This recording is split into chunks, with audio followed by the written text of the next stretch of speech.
எந்த பக்கம் வந்தாலும் நீங்க என் கொடாரம் தீங்கு என்னை அணுகாது.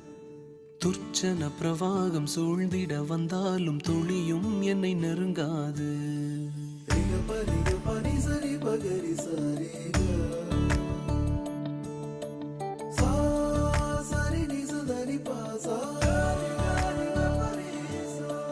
எந்த பக்கம் வந்தாலும் நீங்க என் கொடாரம் தீங்கு என்னை அணுகாது.